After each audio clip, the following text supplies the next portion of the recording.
Students. Today we will talk about remote sensing. What is remote sensing? What is the scope of remote sensing?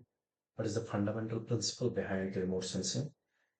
And then we will go into the different platforms used for remote sensing are used by satellites to get the information about the Earth's surface. So first we will try to understand what is remote sensing.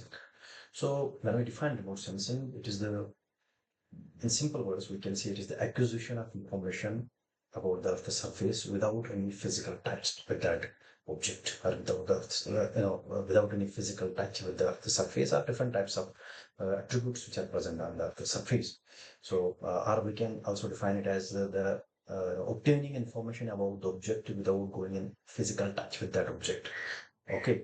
So, for example, you are looking across a window or reading a wallpaper or wall poster, and also many standard geophysical exploration techniques. For example, you are trying to look for the groundwater under the surface of Earth. So you are using some technology. You are using some geophysical instrumentation. So you got the water.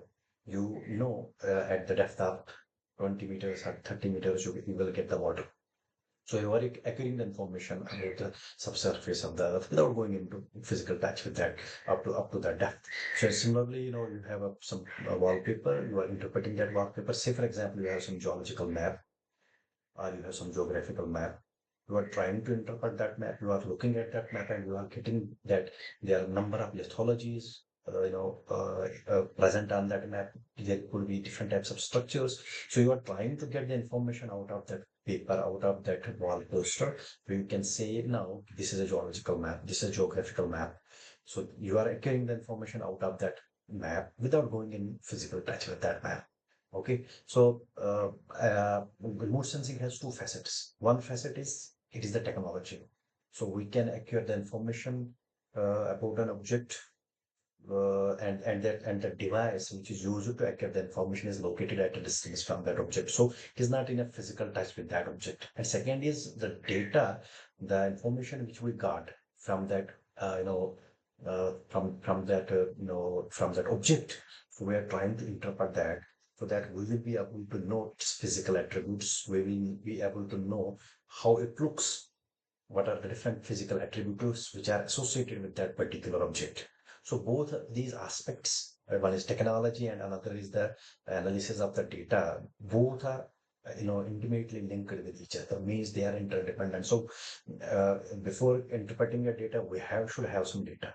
So for the data, we require technology. So technology is very important to acquire the data, and then we can use different types of instrumentations, different types of platforms, different types of softwares, so that we will be able to interpret that data.